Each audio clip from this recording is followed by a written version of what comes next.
Vitamins are considered superproducts. They supposedly make us more powerful, more vital and more beautiful. They are even supposed to protect us from diseases.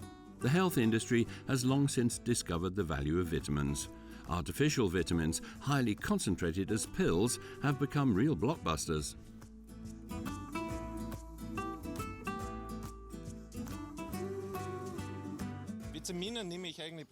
I take vitamins very often. Every day it's very important to cover your needed substances. I mustn't lack anything. As soon as you have a deficiency, you notice immediately concerning your health and your appearance as well. I do lots of sport and travel a lot. And I think that this irregular and heavy strain can be compensated by taking vitamins. First of all, I take vitamin C from the pharmacy if I feel a bit sick. Then I take a high dosage of 1 milligram over 6 hours. And then I usually feel well again because it's a boost for the immune system. I take a dietary supplement because I'm vegetarian, and my dad bought it. 2/3 of the people in the country take vitamin supplements and effervescent tablets. Every year we spend ever more money on dietary supplements, a market worth billions. Does that make sense? Do we really need them? Do we suffer from a vitamin deficiency? Questions that polarize the experts. Time and again, vitamins are said to have miraculous effects, which ultimately turn out to be myths.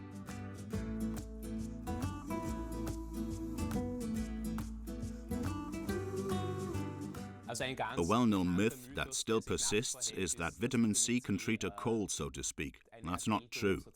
That's been disproven in studies. If you have a cold and you take vitamin C supplements, it's of no use. It is always the question in lectures, what are good sources of vitamin C? The rosehip, berries and citrus fruits come to mind. Around 1910, a nutritionist formulated that the market for vitamins and other dietary supplements, and now, I quote, is an illegitimate child of an unfortunate relationship between medicine and the market. And this unfortunate relationship must be ended, and people must be told clearly, if you have a cold or anything similar, vitamins are of no use. We don't become healthier than healthy, and there are side effects.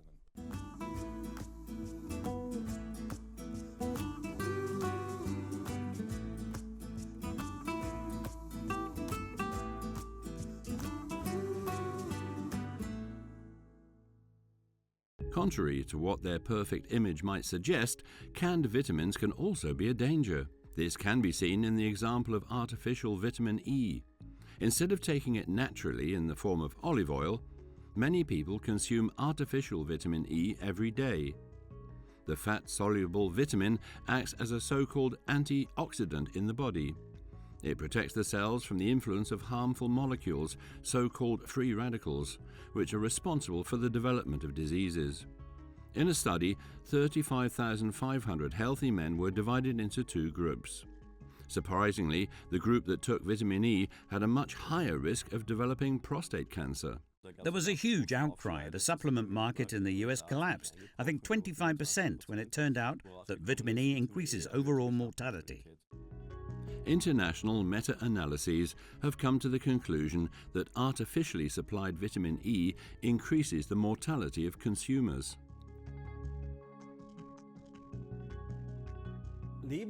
Lifelong intake of vitamin E pills has a negative effect. So there are certain forms of cancer that increase. It is not recommended to take vitamin E as a supplement. In certain situations, the additional intake of vitamins is useful. When there is a deficiency, or when it's consciously accepted, as is the case with vegetarians and vegans. For example, they should supplement vitamin B, which is mainly contained in meat.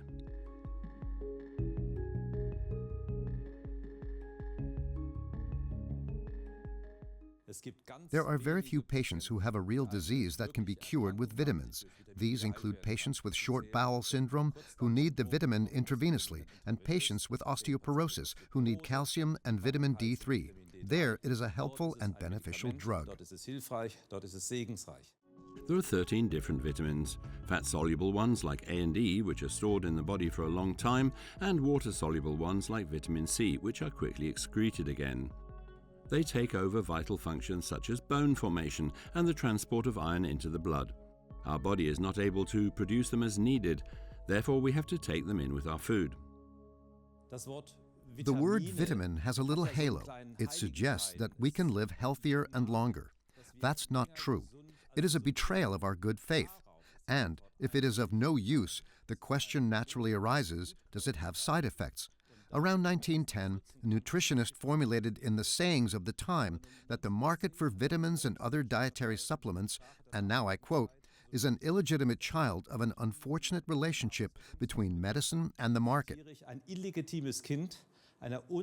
And this unfortunate relationship must be ended, and people must be told clearly, if you have a cold or anything similar, vitamins are of no use. We don't become healthier than healthy, and there are side effects. But there are situations where vitamins can save lives. Let's look at the history of the most popular supplement, the history of vitamin C. On his voyages of discovery in the 18th century, the British sailor James Cook was the first to use the healing properties of vitamin C. Until that time, numerous sailors had been suffering from the vitamin C deficiency disease scurvy. Their teeth began to rot, they became tired and weak, and many, sometimes 3/4 of the crew, lost their lives. James Cook made sure that his sailors were free of this often fatal disease with fresh citrus fruits and a daily portion of sauerkraut.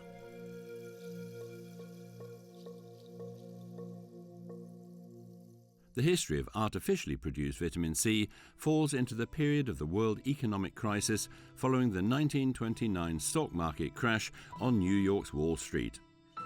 Many companies lost capital and orders on a massive scale. They had to dismiss tens of thousands of people. The pharmaceutical company Hoffmann La Roche in Basel was also affected. It was desperately looking for a product that could make money again. In April 1933, the chemist and later Nobel Prize winner Thaddeus Reichstein and his colleagues succeeded in artificially producing vitamin C for the first time. He offered Roche the new synthesis process to be able to produce artificial vitamin C on a large scale.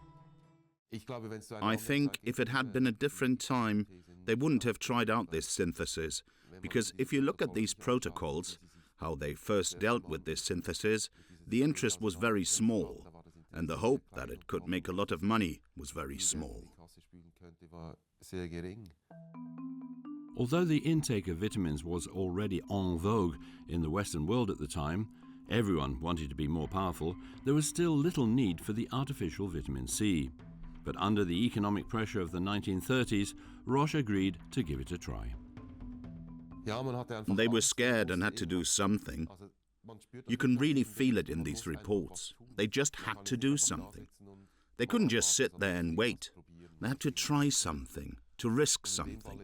And in this case, of course, it was very practical for them in terms of Thaddeus Reichstein's offer, because they could say that they only pay for the synthesis once they produced and sold something. In this sense, they didn't take any risk at all. But Thaddeus Reichstein also misjudged the possibilities of this synthesis. He didn't say, otherwise I'll go to another company, but he said, yes, let's have a look. Of course, he didn't assume that it would be a million or rather billion-dollar business. As early as 1934, Roche started producing artificial vitamin C on an industrial scale. The new miracle cure soon sold like hotcakes in neighboring Nazi Germany. Soldiers and athletes were to show everyone that vitamin C could massively improve performance. The vitamin was no longer a remedy taken by the sick, but was then taken especially by healthy people to make them stronger, faster and more vital.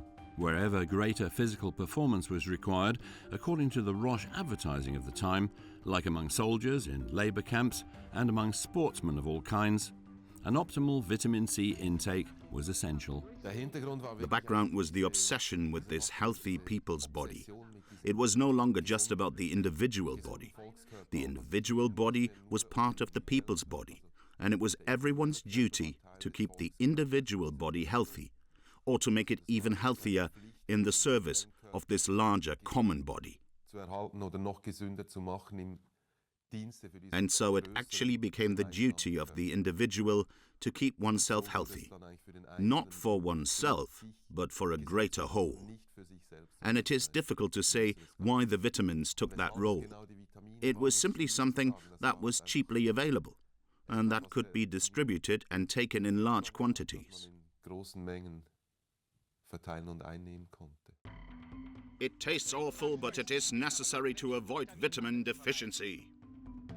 Vitamin experiments, for example on Air Force soldiers, were also carried out by renowned researchers in the Third Reich. Germany was a bit persistent. They wanted natural vitamin C, but also bought the artificial one if needed. Even in Dachau, they produced vitamin C from gladiola leaves with the forced laborers, as they simply preferred natural vitamin C. With the expansion of the Second World War, more and more artificial vitamin C was produced. Tons of the white powder were delivered every month. A saturation of the market seemed to be in the far future. The most important thing in the history of vitamin C is that it's been transformed from a cure for scurvy to a performance enhancer. Although the performance-enhancing effect of vitamin C had not been scientifically proven and was highly doubted, the powder was enjoying increasing popularity. In the 1950s, it was added to chocolate. Even nylon stockings contained vitamin C to make them more supple.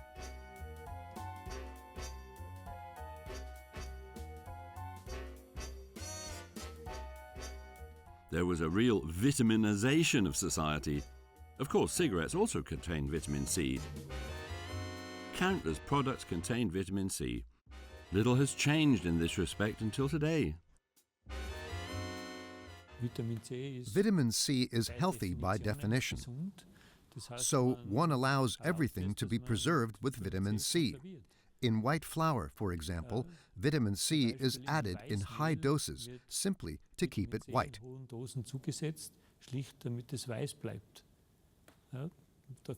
And nobody asks whether this can have side effects that can lead to diarrhea and all sorts of things. The industry is simply too strong for something simply to be reversed. And then there's always the argument, but in America, they do the same thing. The vitamania continues to progress unhindered. The purely medical need for vitamin C has long since receded into the background. In the consumer society, much greater opportunities are opening up for the artificial vitamin. It is now the neutral preservative, and under its new pseudonym E300, it is found in countless foods. Vitamin C is found in so many sources, animal sources, vegetable sources. It is always the question in lectures, what are good sources of vitamin C?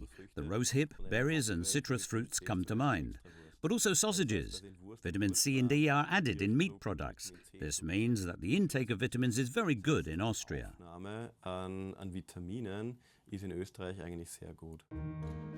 Vitamin C is also known as the anti-cold vitamin. It is contained in numerous remedies and medicines for cold symptoms, which are taken by millions of people every day. However, this effect cannot be proven in any scientific study.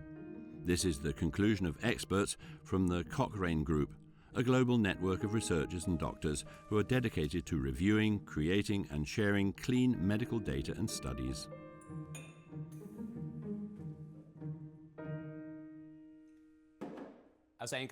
A well-known myth that still persists is that vitamin C can treat a cold, so to speak. And that's not true. That's been disproven in studies. If you have a cold and you take vitamin C supplements, it's of no use. You can take vitamin C supplements as a preventive measure for several months. Even then, you cannot prevent that you get a cold, but it seems that a cold is a bit shorter then. dass die Erkältung dann ein bisschen kürzer ist. But the myth seems to be unbroken. Every year, over 120,000 tons of artificial vitamin C are produced.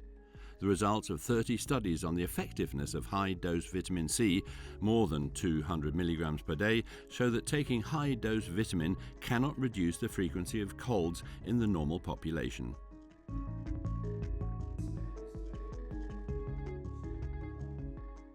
These are intervention studies of the best kind, which prove that vitamins do not work. There only are correlation studies that show, for example, that vitamin C is low in infections. And then the first misconception is that you think that if a value has changed, it must be bad. Maybe it's a protective mechanism of the body? No one's ever studied that. There are intervention studies on infections that show vitamin C is useless. So not only do we have a problem where one lab value doesn't mean someone's sick, we also have the second problem, that we do therapies that have been proven to be ineffective and then potentially harm people.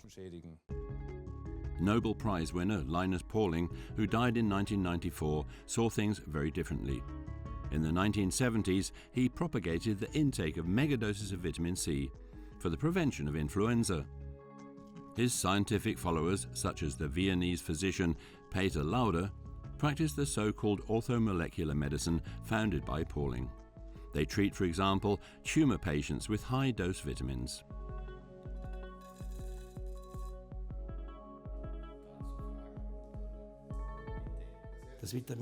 There is extensive scientific literature that shows high-dose infusions of about 7.5 grams of vitamin C has the following effect. When it gets into the blood, and you can only achieve such high doses with infusions, it has a cytotoxic effect in the tumor cell, because it produces hydrogen peroxide, and the tumor cell does not have these enzymes to detoxify the hydrogen peroxide. It has an antioxidant effect in the healthy cells, so they are not attacked. And the second important effect of these vitamin C infusions is that they can significantly reduce the toxicity of chemotherapy. So I see this as a useful addition to conventional treatment.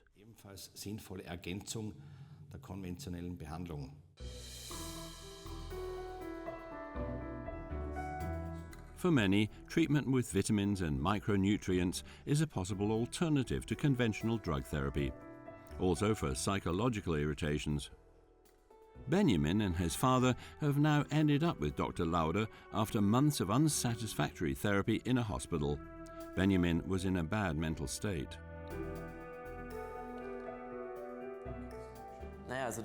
In the beginning, my state was bad, and with the medication, it got even worse.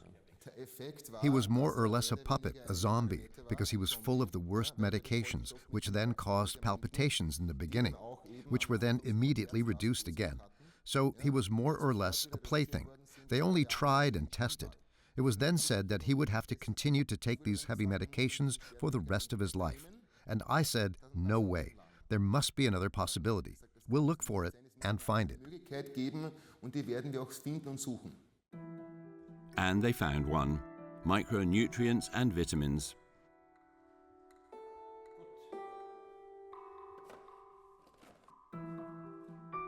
They are supposed to supplement the imbalance and deficit in Benjamin's body and improve his condition.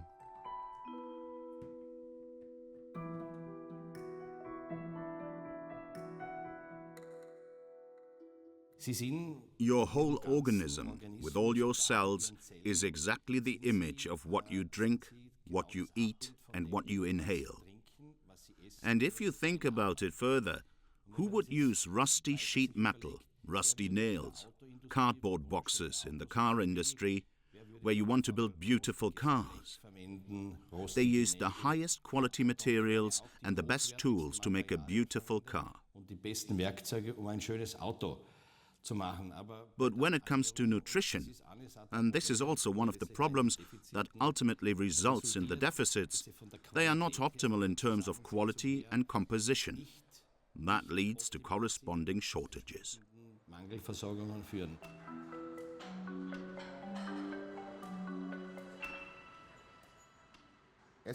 He's a normal teenager again who's finding his way in life. According to the doctors, this wasn't possible. They told him that he had to take these psychotropic drugs for the rest of his life. I can do sports. I feel better overall. I can focus better at school. Accurate and comprehensive blood tests are the basis of therapy with high-dose vitamins. This determines the need for micronutrients.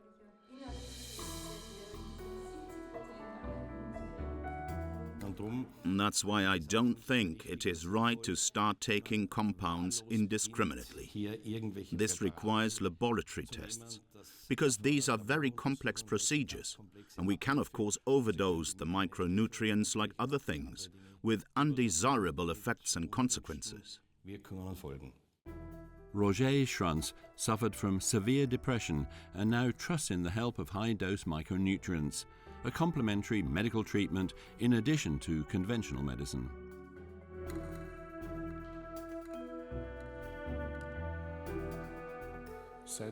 I've been taking these micronutrients for 8 to 9 weeks now, and in the course of this we have reduced the medication from 5 to 1, and now I feel much better. The physical complaints are less. There is no longer this restlessness, this trembling. I had restlessness at times that I didn't know what to do next. I had to move constantly, walking up and down, and that's all gone now. And now I'm taking one single drug, and I'm feeling fine.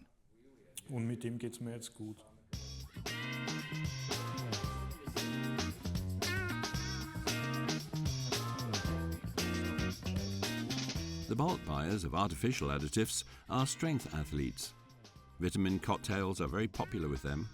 They swallow artificial vitamins and proteins to increase muscle building and achieve a better training effect.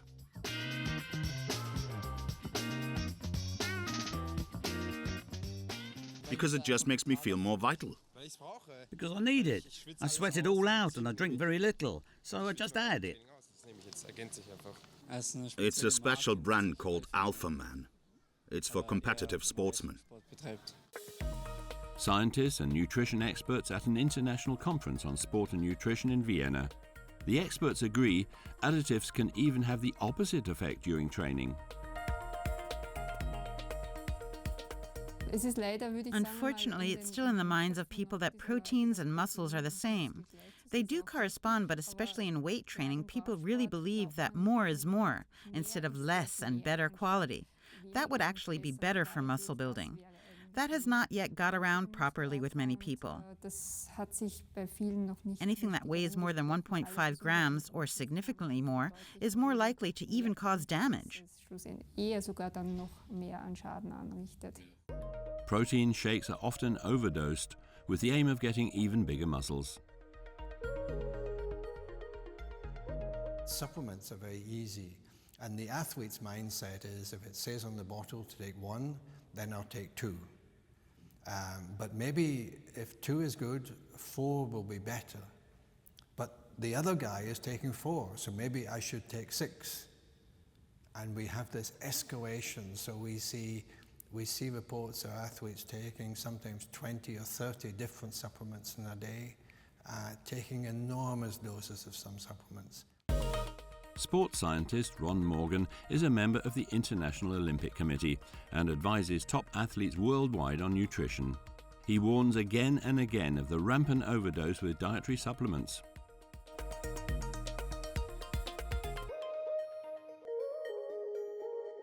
It might be dangerous. We're seeing some evidence emerging of risks coming from excessive use of dietary supplements.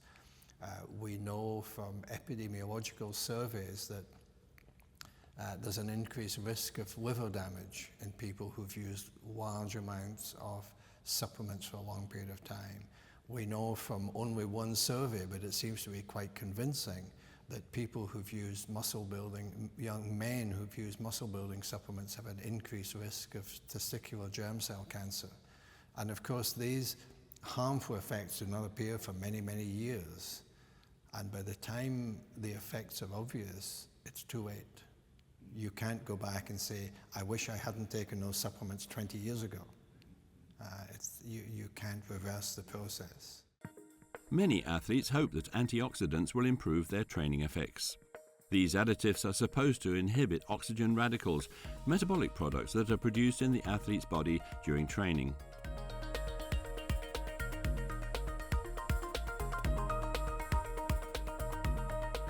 But those free radicals play many positive roles in the body. They're important signaling molecules. And perhaps suppressing them by taking antioxidants will reduce the benefits from the training. And we have to admit, as in many areas of debate, we simply don't have conclusive answers.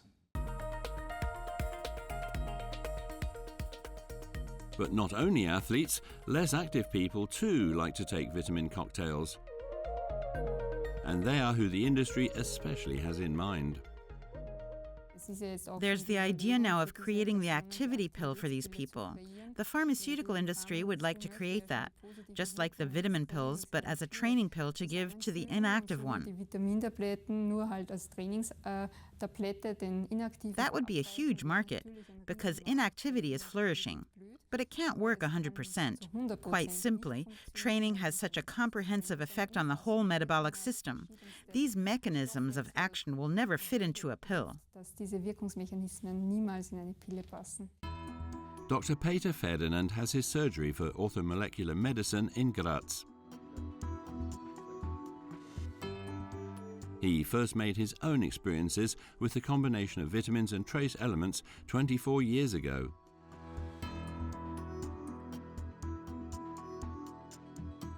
Through intensive study of cell metabolism and the biochemical control circuits of diseases, he was able to heal himself for now.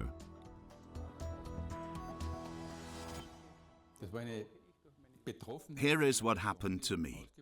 When you build a house, you are more likely to ignore it. At that time, I was already working in the clinic. Weeks later, I got a heart muscle inflammation with rhythm disturbances, and the medication didn't help.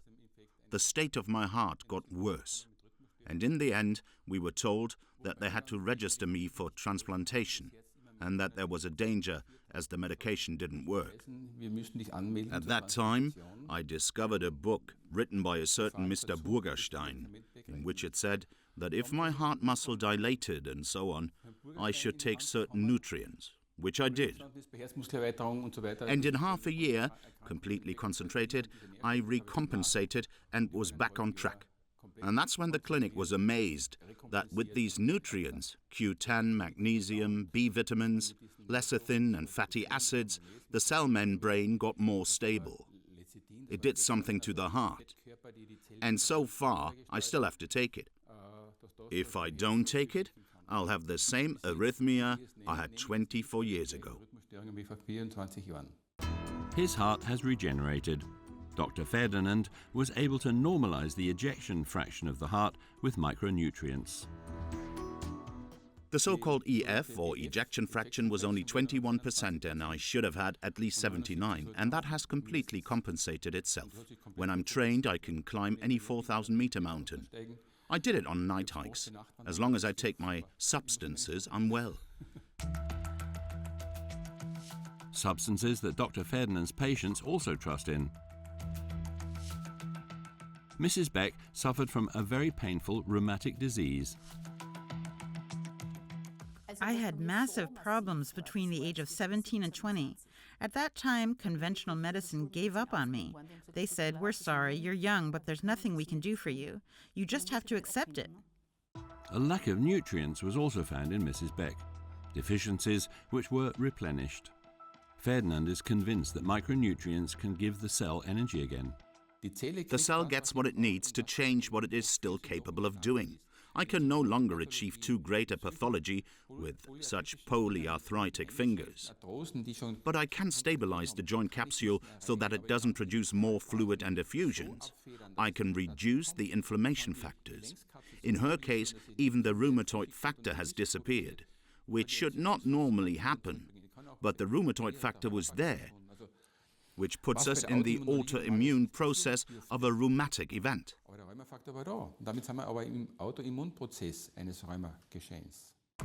The rheumatic symptoms and pain are gone. Doubters say it was not rheumatism, explains Ferdinand. The findings speak against it. I can sleep through the night again. I don't wake up at night because of the pain. I'm more mobile. The swelling in the joints goes down. So I feel good all round, and above all, pain-free. Many are still convinced of the benefits of artificial vitamins. The doubters still get scientific support. It all started 20 years ago when a Finnish study was supposed to prove that regular intake of beta-carotene, which is converted to vitamin A in the body, would be beneficial for smokers. This was a finding that really shook the experts. When the results of the Finnish smoking study were published, many people were shocked because there were many supporters of the theory that radicals cause cancer and that the best cancer protection is to take up a radical scavenger in large quantities.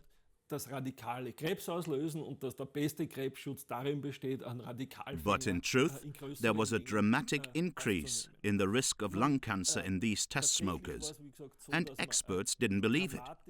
A follow-up study was immediately started in America, which was then stopped early for ethical reasons. Man hat gleich eine Nachfolgestudie in Amerika gestartet. This study also proved that there is an increased incidence of lung cancer. Das wiederum belegt, dass es also zu erhöhten Lungenkrebsinzidenzen kommt. It would have been irresponsible to continue giving vitamin supplements to the thousands of study participants between 50 and 69 years of age.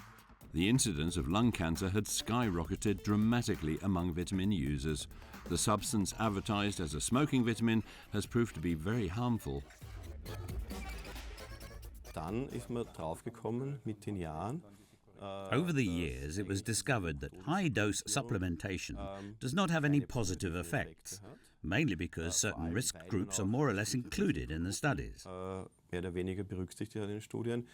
In other words, heavy smokers, people who have been in contact with asbestos for a long time. So where lung damage was already present, and precisely in these people, for example, there was an increase in lung cancer mortality due to beta-carotene. For the Viennese cancer researcher Knas Müller, it's therefore clear that vitamins can also be harmful and, in high doses, even increase mortality. With certain vitamins like vitamin A and E, there is a very clear connection between vitamin and cancer. It seems to be the case that when there's oxygen stress, which is typical for smokers, but not only for smokers, the beta-carotene is broken down into reactive molecules, and these damage the genetic material and thereby trigger cancer. At present, this has only been proven at cellular level, not directly in humans, but it's quite a plausible explanation. A smoker who takes up a large amount of beta-carotene in the form of a supplement is clearly at risk of getting lung cancer faster. Irrespective of these harsh study results, the production and marketing of beta-carotene and artificial vitamin A continues unhindered.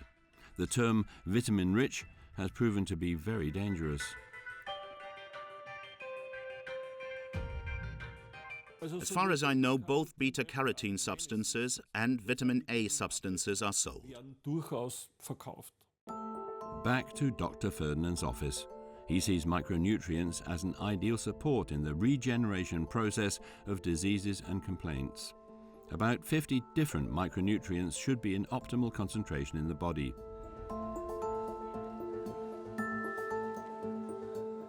They are determined by blood analyses.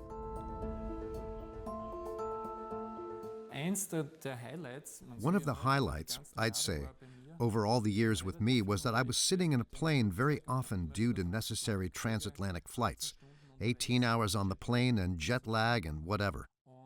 And I really didn't feel well, as most people don't feel well then. So then I started with the nutrients a week before. I was told that I could take some more. During the flight, I also took various vitamins, and compared to my colleagues who were with me, they were all done for after 18 hours. They couldn't even hold the cutlery properly anymore. They were really exhausted.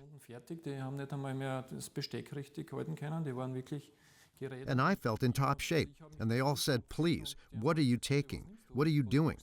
Are you taking drugs or whatever?" Well, I felt much better than the rest of the people, and that was the crucial point for me, where I said that it helps really well. Micronutrients are supposed to supplement our food, highly concentrated. We get too little from normal food.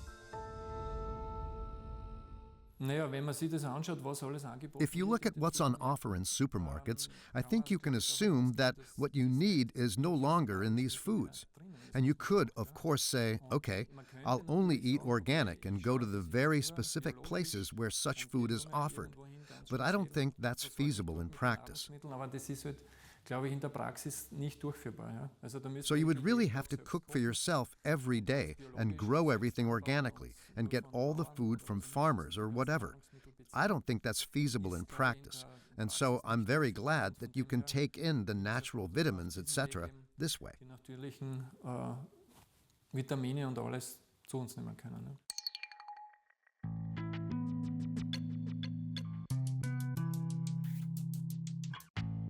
We apparently get too few vitamins, minerals and trace elements with the natural food.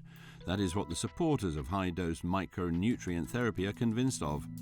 In their opinion, we're in a constant state of deficiency, with a chronic loss of vital substances which should be replenished.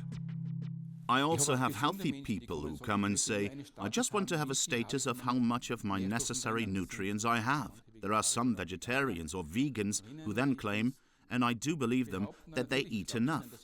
But they all have a vitamin B deficiency, a severe vitamin B3 deficiency, they have trace element deficiencies, they have a Q10 deficiency. The vitamins that I eat, and which I then lack in my blood, that is relevant for me. And I believe them when they say that they really eat healthy. But they eat far too little of what is essential in the food. Even if we consciously avoid food supplements, we can't avoid them. They are contained in all foods. There is almost no product without food supplements. Whether we like it or not, we are constantly supplied with so-called antioxidants, for example, in the form of preservatives.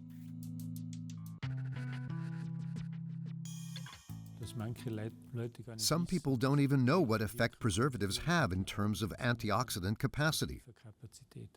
This means that most preservatives are chemically classified as antioxidants, which is something people are certainly not aware of.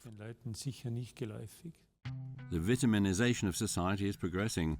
Without knowing it, we always eat antioxidants as preservatives. Anyone who then takes additional antioxidants as food supplements risks a massive overdose.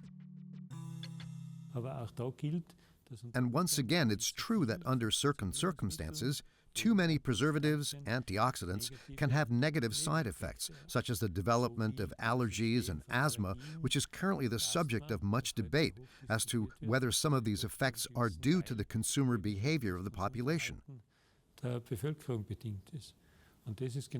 And that is precisely the problem that we're experiencing here today, namely that vitamins and antioxidants are cheaply available.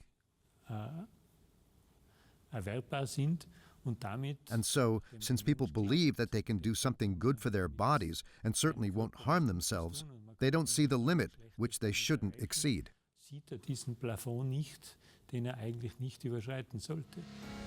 This is also the case with the new fashion vitamin, vitamin D.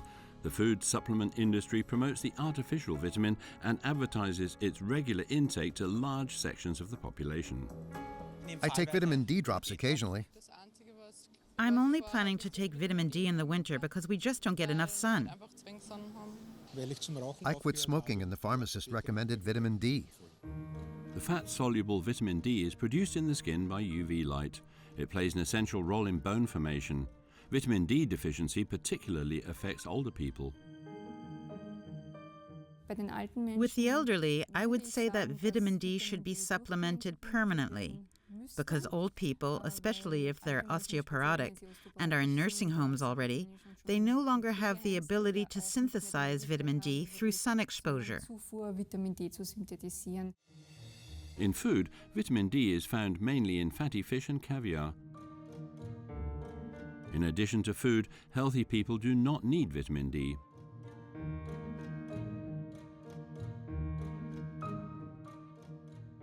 What is the driving force in the consumer society? The profit to be made when you achieve commercial success. Vitamin D itself is very cheap. It costs almost nothing. So people don't have to be told that they have to take vitamin D, but they have to know their vitamin D status, because that's the cost-intensive side of it. Sie müssen ihren Vitamin D-Status kennen, weil das ist die kostenintensive Seite dabei. A vitamin D measurement can cost €50 or more. This means that companies that sell such test systems are interested in having the vitamin D status measured. Ein möglichst großes Interesse in der Bevölkerung entsteht, den Vitamin D-Status messen zu lassen. This is done by setting the normal values for vitamin D relatively high, so that the population has a vitamin D deficiency among 30, 40, and 50% of older people. 50% mit einem Vitamin D-Mangel auftreten. This leads to the conclusion that it was a good idea to measure the vitamin D status, because they know they have a deficit and can then take vitamin D with a clear conscience. But you could also do that without measuring. Our body can produce vitamin D itself with the help of the sun. So if you get enough sun, you don't need to have your vitamin D level tested.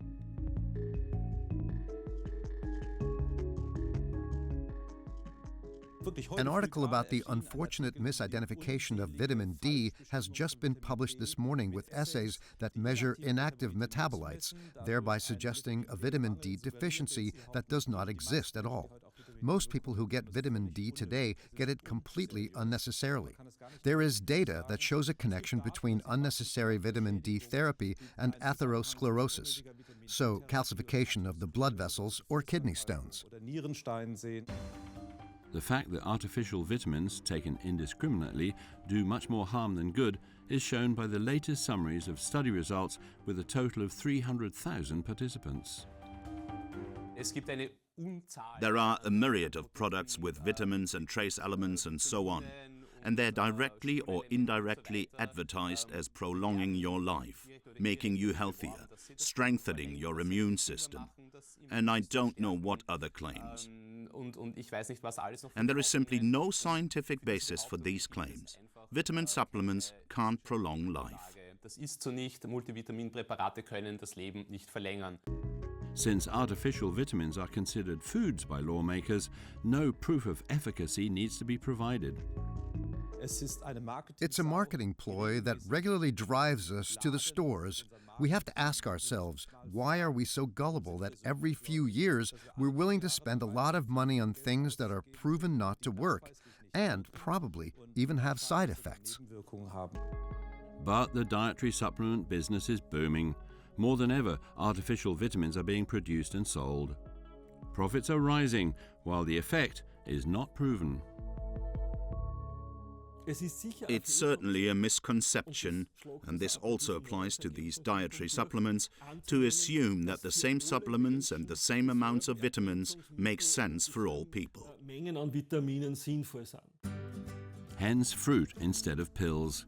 We don't need artificial vitamins if we eat enough fruit and vegetables.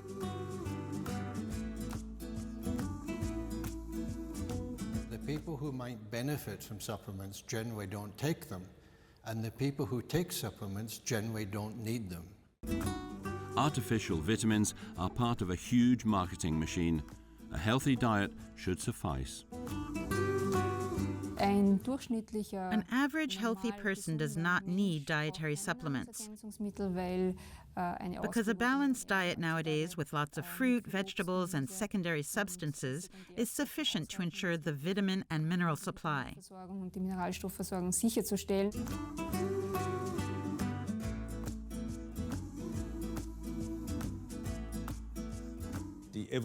Evolution has been so brutal that if we have enough to eat, we'll never have a shortage. Nature has set things right for us.